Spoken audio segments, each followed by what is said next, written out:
Mine forældre står ikke op. Okay.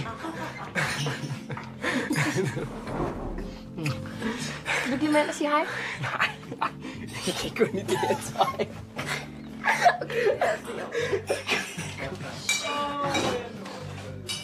Hej. Hej. Hej. Hvad er det?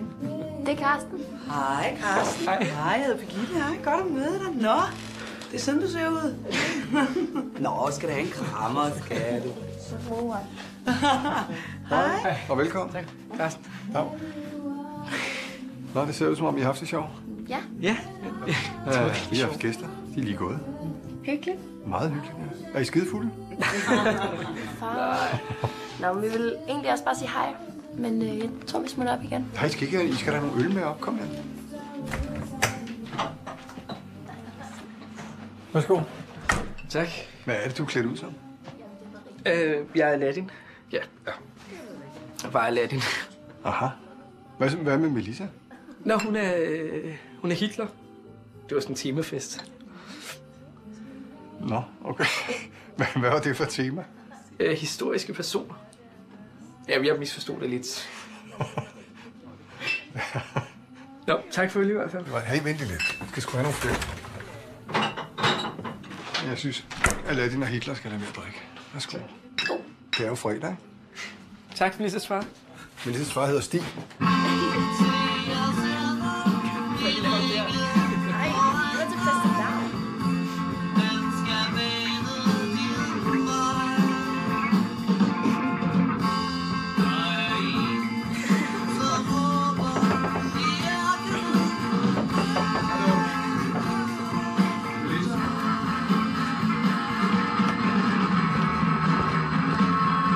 Er det, men altså, vi er på vej i seng. Det er simpelthen for højt, det her.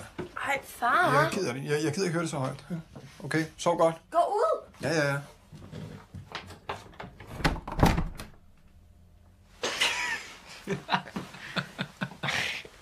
Ej, undskyld, mine forældre, de er helt vildt pinlige. Jeg synes altså, de er søde nok. Og det værste, ikke? Det er bare, at deres værelse er lige derinde, så man kan bare høre alt, hvad der foregår. Så snorker det, eller hvad? Ja, også det, men altså... Nej. Når de... Nej! Nej, det gør de ikke. Nej. Jo, det gør, Karsten. Og min far, han er så klam, når han stemmer. Så det er bare sådan noget... Birgitte! Det er sgu da for klamt, mand. Forældre og boller, det er sgu da noget af det mest ulækre. Du er... Jeg er... Birgitte. Birgitte, du er så dejlig. Stig! Birgitte. Stig! Jeg kommer. Kommer du?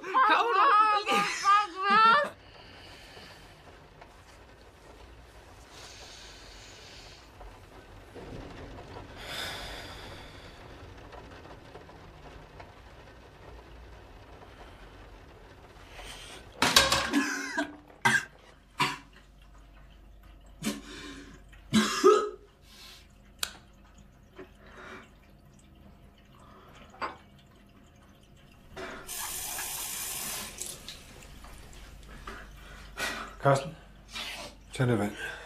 Tak.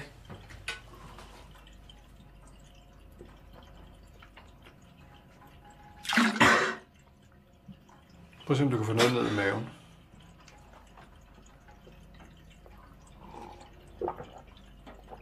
Nu skal jeg tage glas. Klarer du den? Ja.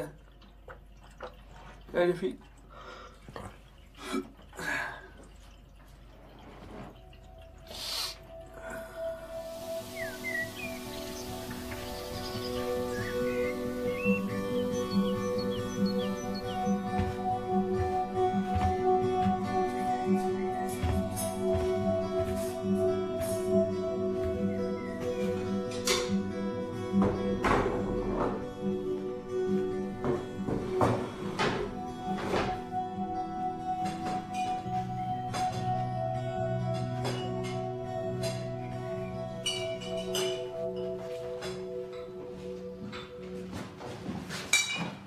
Carsten, godmorgen.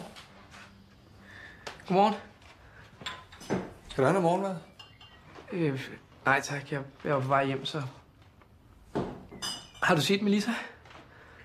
Ja, hun er til squash sammen med Birgitte. Jeg tror, de er tilbage om en times tid. Har hun ikke sagt noget? Nej. Nå. Nå, men jeg var også på vej hjem, så... Undskyld, Carsten, har du ikke andet på end det der? Vil du ikke låne en trøje? Jo, det vil jeg egentlig gerne. Ja, lad os nu se.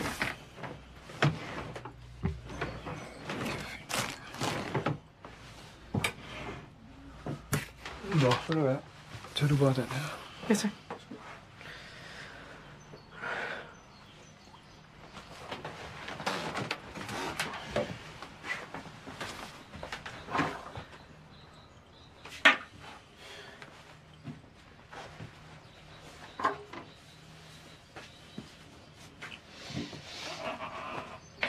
Ja. Ja.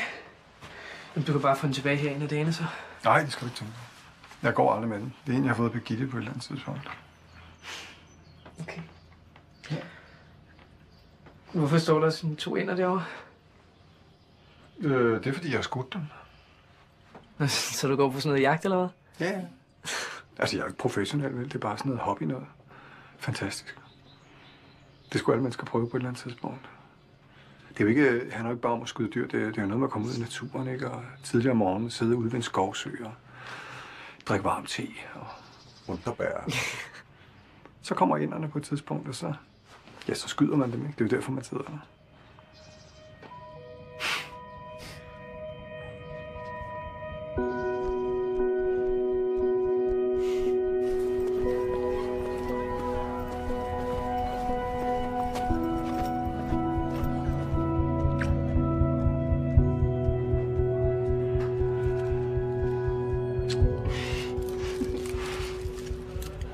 Jeg tror rigtig godt, at mine forældre kan lide dig.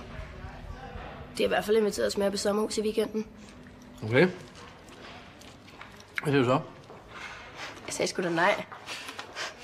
Så har vi hele huset for os selv. Ja, selvfølgelig kun, hvis du har lyst til at komme over. Selvfølgelig er det. Altså... Vi kan godt se mere op i det sommerhus, hvis det er. Ej, der er pissekoldt nu. Ja. Jamen, jeg siger bare, jeg er ikke noget imod det, hvis du har lyst til det. Ja, okay.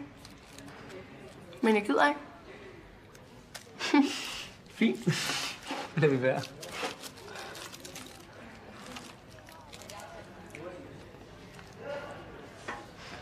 Men kunne det egentlig ikke være meget hyggeligt at tage med sådan... Altså, når der tager et sted hen, hvor vi ikke bliver forstyrret af alle mulige hele tiden. Altså, det er bare fordi, altså...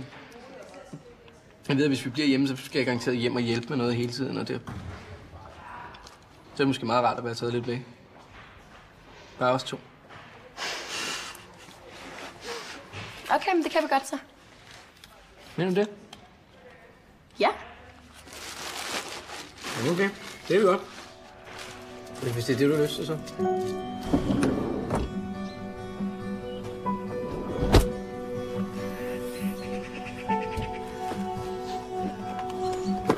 Perfekt. Bare stil den her. Tak skal du have. Hey, Carsten. Vi skal være her. Ja, det er jeres hus. Okay. Ej, hvor fedt. Er du styr på det? Ja, ja.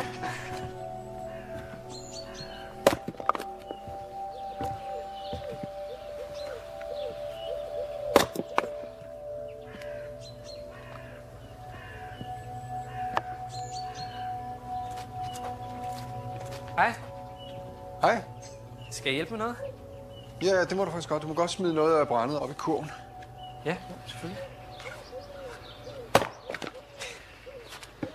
Det er et dejligt sommerhus, jeg har her. Jeg synes det ikke. Jo. Du er fandme, tror jeg, glad for det.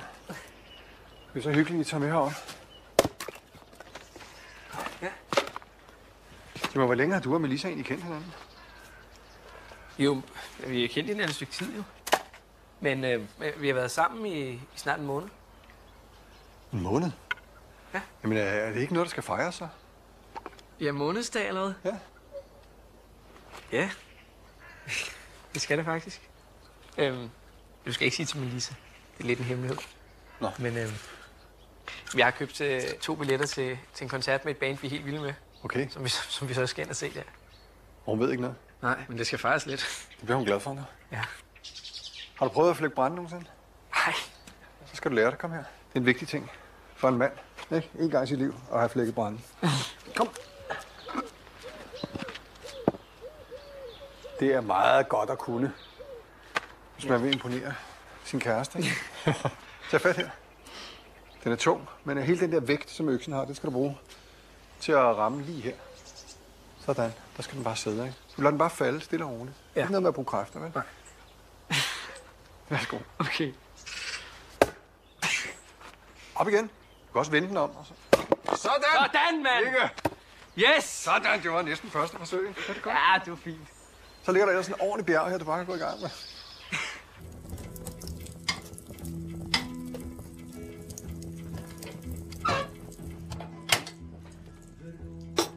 Nå, er der nogen, der skal med på jagt i morgen? Op igen. Aha. Nej. Nå, kom med dig, Melissa. Det tror jeg ikke, jeg skal. Hvad siger du, Carsten? Skal du med og skyde ender? Ej, far, det gider han altså ikke. Nej tak. Nej, det var nok ikke meget særligt. Nej, det var Så må jeg tage afsted alene. Igen. Synd for mig. Ja, meget.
Det er simpelthen så hyggeligt, du gider til med. Ja, selvfølgelig. Det lyder skideskægt. Jeg har altid godt kunne tænke mig at tage med på sådan en andejagt der. Er det rigtigt? Ja. Det er simpelthen også bare dejligt. Men du skal altså ikke tro, at vi bliver vel modtaget, når vi kommer hjem, hvis vi rammer nogle ender. De hader det. Begge to, især Melissa. Det kan jeg godt forestille. Hvad hun ikke har kaldt mig gennem tiden, der. Far, din mor dog. Det er rigtigt. Men altså, hun vil jo godt spise dem, når det bliver juleaften, ikke? Men der går mange ender derude i dag, eller hvad? Ja, det er højsæson. Der er masser. De sidder bare derude og venter. På at blive skudt. På at blive skudt, ja. Men du skal være forberedt på, at der kan godt gå noget tid. Altså, nogle gange sidder man sgu derude både 2 og 3 timer. Man ved det aldrig. Det er det, der er fantastisk. Det kræver bare tålmodighed. Det er fint, ja. Jeg har masser af tålmodighed. Det er godt. Det er det vigtigste. Så er det faktisk lige om på den anden side her. Lige om lidt, så kan du skimme søen.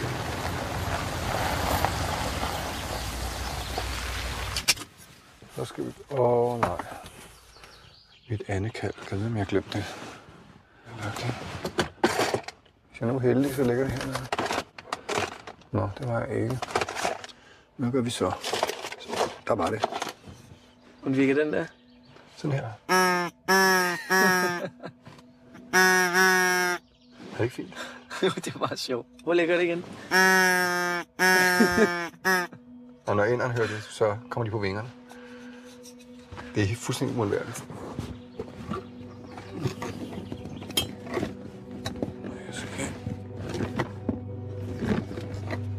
er vi ved at være der. Så lige tjekke.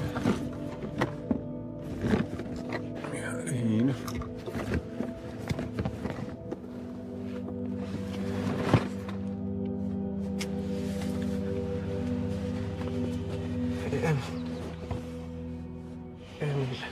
Undskyld.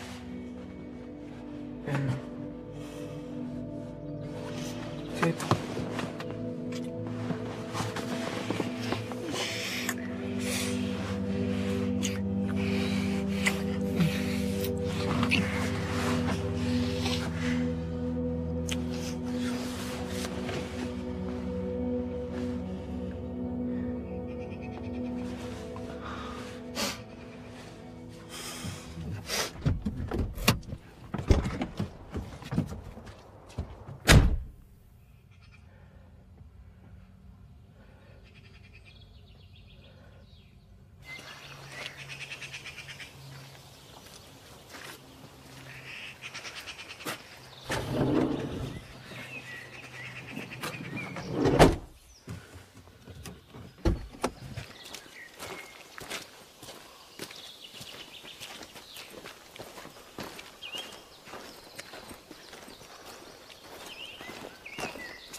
Jeg tror ikke, der kommer nogen ender i dag. Nej. Det kan jeg mærke. Vi kører hjem igen, ikke? Jo.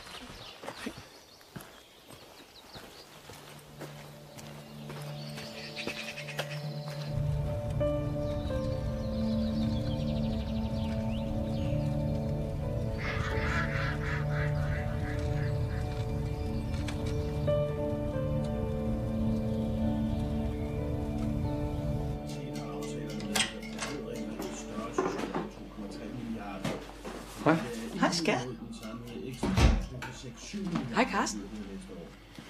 Nå, du så med alligevel. Ja.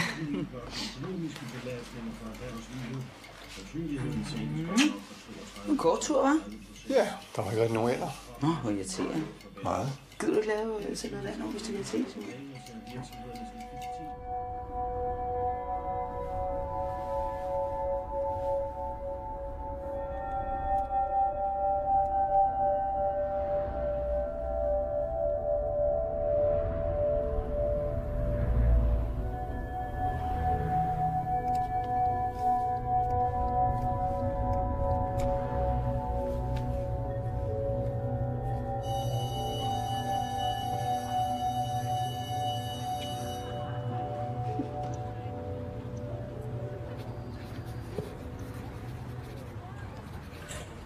Du kan godt lide min far, ikke? Jo, han er meget flink. Det kan jeg godt mærke på dig, at du synes. Undskyld, hvad du snakker om? Det er i sommerhuset, eller... Altså, det virker bare som om, at I havde det rigtig godt sammen. Ja, det skulle da ikke godt sammen. Det er os, der har det godt sammen. Ja, det ved jeg godt, men... Jeg siger også bare, at jeg er glad for, at du godt kan lide min far.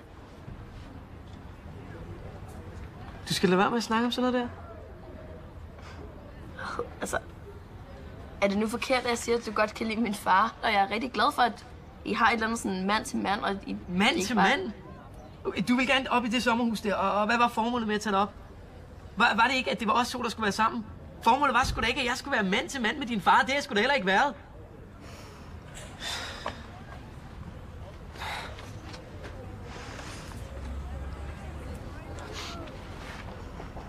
Undskyld.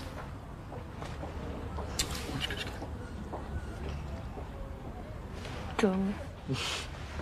Søde.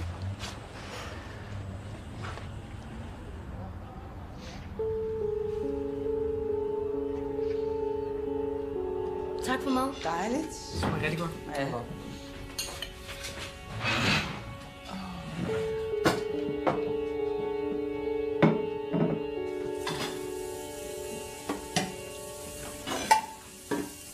lidt mere service, hvis du lyst. Værsgo. Ja. Du er lækker, skat. Godt.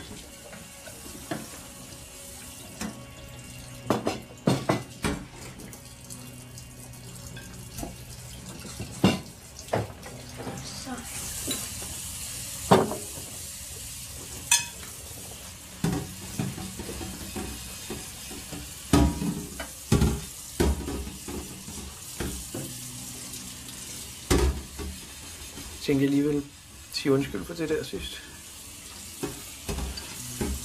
Jamen, det er helt i orden. Fint nok.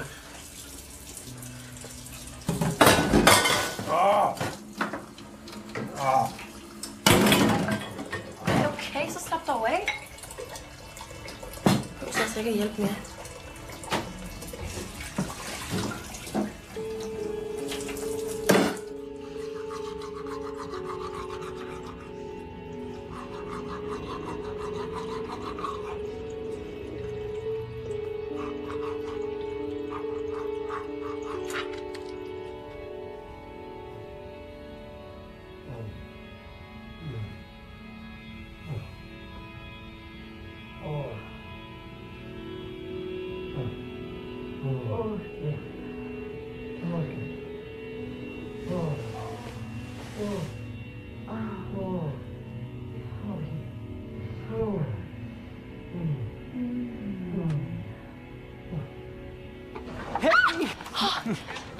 Hold op, jeg fik et chok. Hej. Hvad så? Kan du se senere? Men jeg skal jo til den der squash-turnering med min mor, så jeg kommer faktisk ikke hjem, desværre. Hvad med i morgen så? Jeg har en aftale med Amalie. Vi kan aldrig ses. Ja, vi kan aldrig ses. Savner du mig virkelig så meget?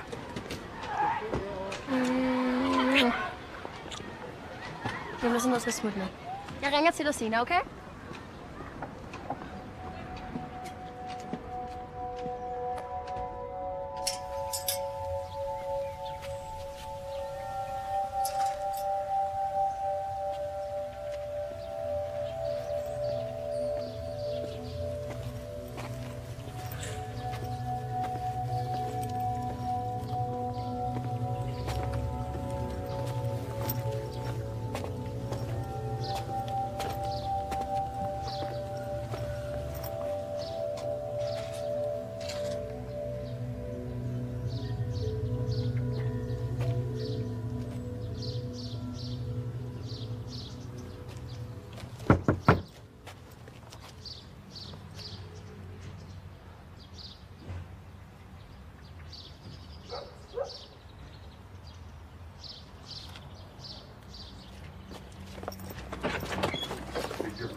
Ja, ja.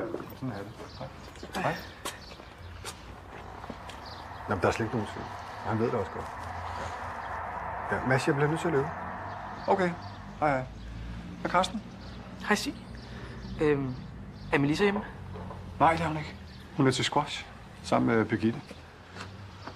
Jeg tror først, de kommer sent. Jeg er lige kommet ind ad døren. Nå, okay. Ja. Jo, nu skal vi se, jeg har taget din trøje, det er lånt. Okay. Nu lader det. Tak skal du have. Du ser lidt. Jeg håber, du har fået gået med den. Ja, hele tiden. Okay. Men jeg siger til Melissa, at du har været her, så? Nej, det er fint. Det behøver du ikke. Det... Okay. Nå, ja, hej igen. Hej, hej. Hey, Karsten? Har du lyst til at komme indenfor et øjeblik?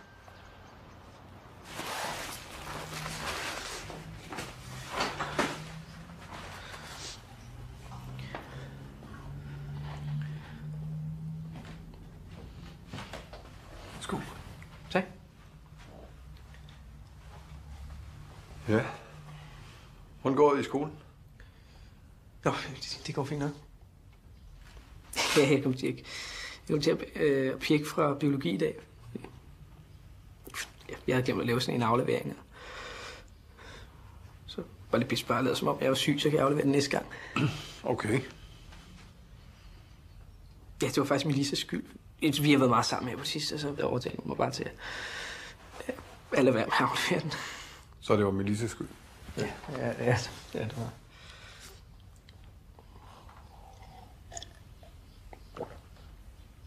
Hun er så glad for dig. Ja, det er så dejligt. Hun snakker om dig hele tiden. Som om det er det helt rigtige. Det er jo skønt at se.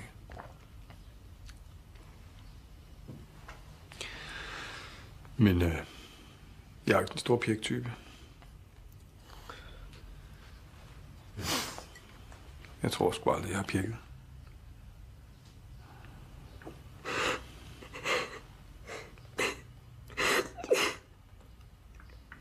Undskyld. Jeg ved ikke, hvad det er med mig. Nej. Så.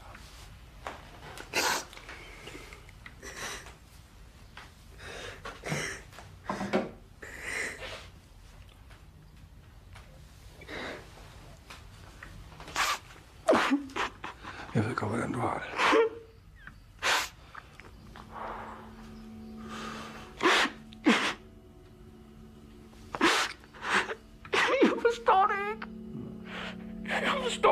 Nej, jeg forstår det godt. Tro mig, jeg forstår det rigtig godt.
Hej.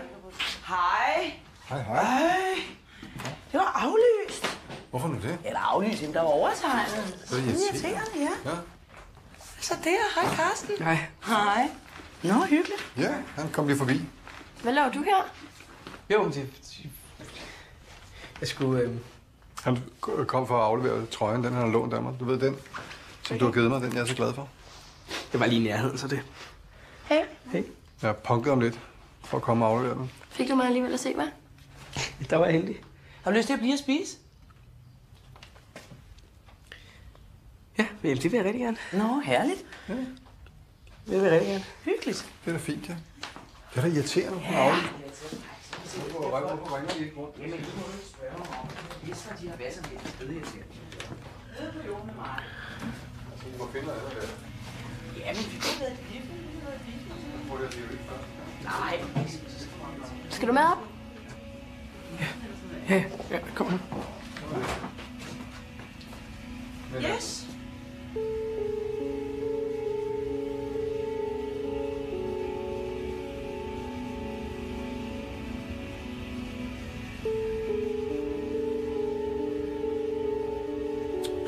Hvor er du så sur? Var sur.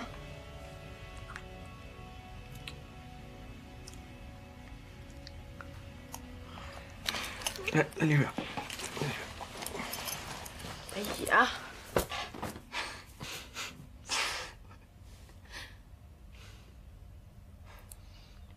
Hvad er der? Er der noget galt?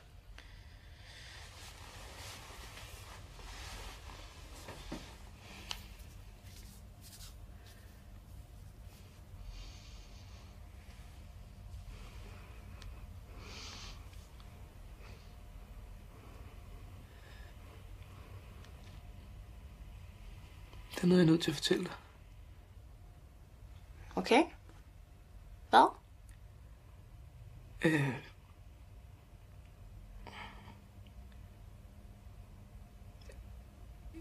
Jeg har mødt en, som... jeg kommer til at være sammen med. Og det er ikke noget med dig at gøre, det er overhovedet. Det er bare... Hvem er hun? Hvad?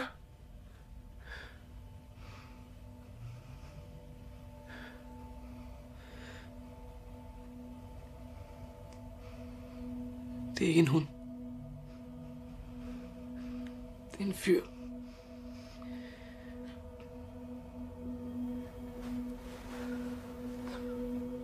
Altså, det kan også være, det går over igen. Det ved jeg ikke. Jeg synes, du skal gå.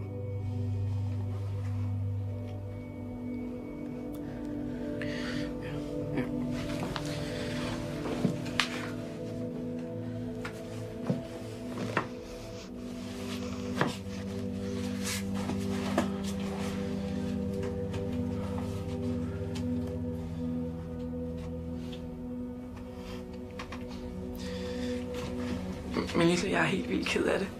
Du skal ikke røre ved mig. Du skal ikke røre ved mig, sagde jeg! Skrid med dig! Skrid!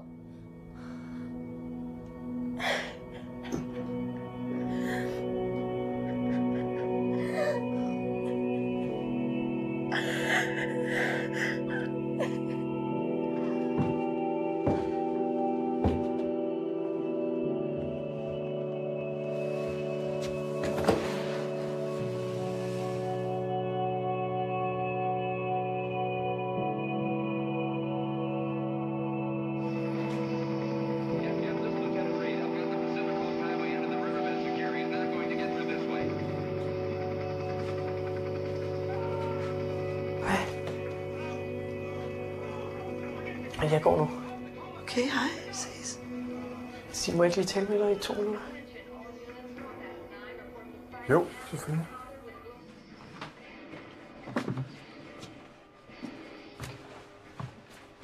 Ja. Jo. Jeg vil bare sige, at jeg ikke kommer sammen med Melissa mere. Hvad? Nå. Jamen, det er jeg virkelig ked af at høre. Nå.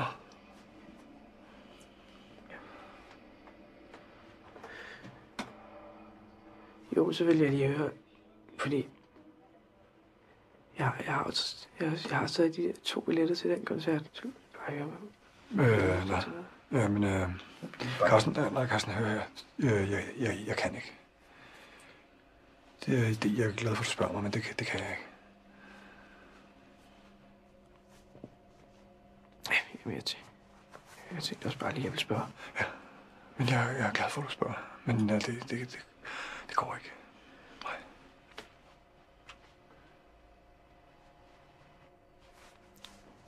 Jeg kunne også bare gå en tur eller noget. Nej.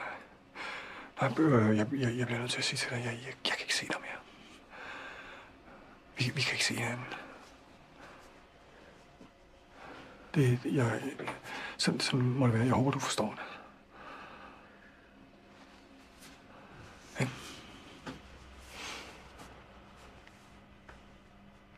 Det forstår jeg godt. Godt. Stig? Ja? Jeg skal se film, ikke? Jo. Jeg skal også hjem. Ja, okay. Kommer nu. Men så kør forsigtigt. Jeg har ikke nogen cykel. Okay, så bare gå forsigtigt, ikke? Ja. Skal du? Godt.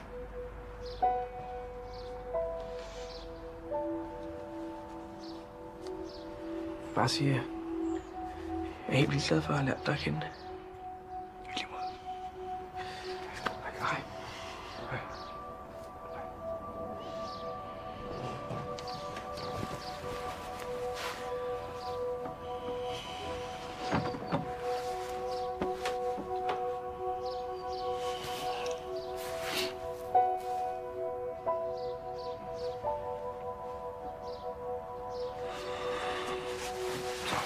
på, ikke?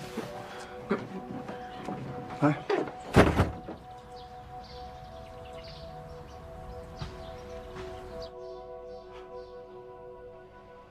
Stig, kommer du? Ja. Jeg kommer nu.